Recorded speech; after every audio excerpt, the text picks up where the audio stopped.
falaram que você é professor de semiótica. Você pode falar um pouquinho sobre a sua matéria? Tá bem. Bom, a semiótica é uma ciência, né, um campo de desenvolvimento, na verdade, da ciência, que estuda os signos. Né? O que é um signo? O signo é qualquer coisa que a gente possa usar para comunicar algo. Então, quando você faz um gesto, né, um gesto de positivo, um oi, quando você dá uma piscada, um sorriso, enfim, nós estamos usando sinais, signos, o dia inteiro, durante toda a nossa existência, né, para nos relacionarmos com o ambiente ao nosso redor, com as pessoas, inclusive com os animais. Né? Quem tem animal de estimação sabe que os animais e os humanos, eles trocam informação, eles se comunicam, né, por uma série de sinais que já são entre aqueles que estão se comunicando, né, já são habituais. Né? Então, o cachorro, por exemplo, ele sabe que habitualmente o seu dono está nervoso pelo tom de voz, o timbre, a maneira que a voz é enunciada, às vezes pelo cheiro, né, o tipo de substância química que você exala. Então a semiótica estuda todos os processos de significação. Na comunicação midiática, né, você só consegue comunicar uma mensagem, o conteúdo, né, o significado de uma mensagem por meio de signos. Então as palavras são signos, as imagens são signos. Quando você clica com o seu mouse numa tela e aponta o que você quer que abra na página, o link que você quer que abra, este apontar com o clique ou com o dedo numa tela plana, também é um signo. Então, a semiótica estuda os processos de semiose, que é a ação do signo, né? E como nós podemos criar significado, interpretar esses processos no nosso dia a dia. Entendi. E como está sendo o seu primeiro ano da aula para graduação? Então, a minha disciplina não é sobre semiótica. A gente tem uma disciplina que procura entender como as novas tecnologias da comunicação, elas podem ser um instrumento, né? Podem ter uma utilidade nos processos de semiose aplicadas à comunicação. Então, o professor numa sala de aula, ele está continuamente se relacionando com os alunos a partir de signos. Agora, tem uma série de possibilidades de signos que são oferecidas pelas novas mídias. Né? Então, o computador, o celular, o gravador, a câmera digital, a câmera fotográfica, as ferramentas, os softwares de edição, são todos utilitários, ferramentas, portanto, tecnologias, né, que ampliam a nossa capacidade de lidar com signos, criar mensagens, né, criar novas linguagens. Então, a semiótica, e na minha disciplina eu trato muito disso, ela vê o grande sistema da comunicação. Então, a gente tem uma abordagem sistêmica, a sala de aula, o ambiente comunicativo, que vai no ambiente da escola, da comunidade, da família, né? É um ambiente que está cheio de possibilidades significativas. E as novas tecnologias nos permitem conectar essas possibilidades de forma que a gente possa transformar as possibilidades em atualidades, realizações. Né? Senão elas ficam só no campo do possível.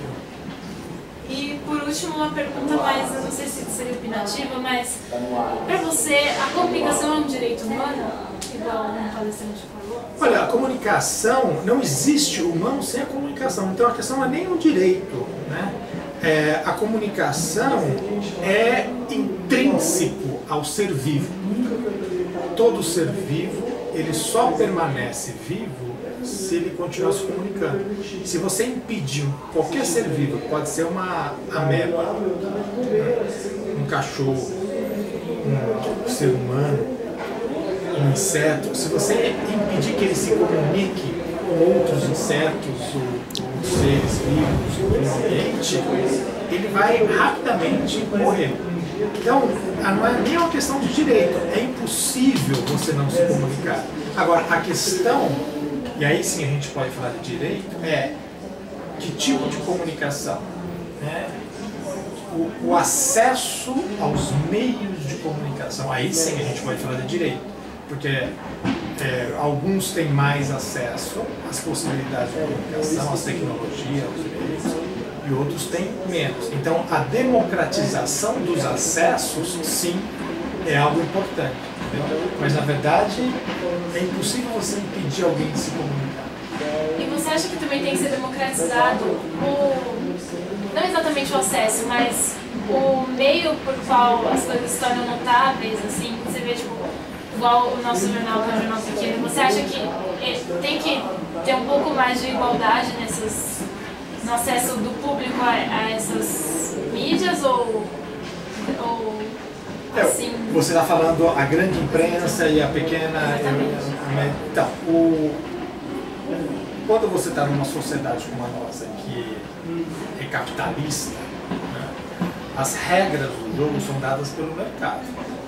Então, a questão, para mim, não é nem se o pequeno jornal, o pequeno site, ele tem o mesmo direito, ou ele deveria ter as mesmas possibilidades de um grande veículo, né? Aí o que a gente tem que discutir é uma coisa mais profunda, né? Porque a informação é uma mercadoria, é um produto. Por mais que você não cobre pelo seu serviço, mas você está recebendo outros valores, não são necessariamente monetários, né?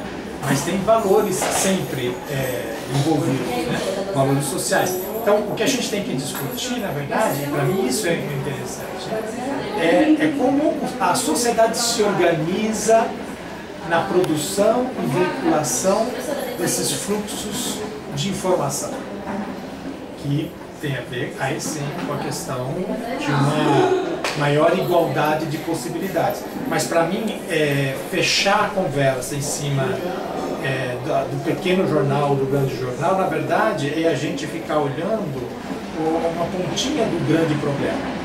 E eu acho que a gente tem que pensar aí a globalidade do processo. É claro que você pode agir no seu pequeno jornal, no seu site, ninguém vai ter forças para agir globalmente. Mas quando a gente vai pensar, refletir, aí o pensamento tem que ser sistêmico. Senão você fica envolvida só num nódulozinho da questão. E essa questão está ligada a uma série de outros nódulos, entendeu? E aí você tem que puxar o fio para que os nódulos se desfaçam, não se concentrar apenas nos detalhes, né? Então aí a questão é o sistema dos fluxos de informação, de produção de fluxos de informação. Entendi, muito obrigada. Nada. Obrigado a você.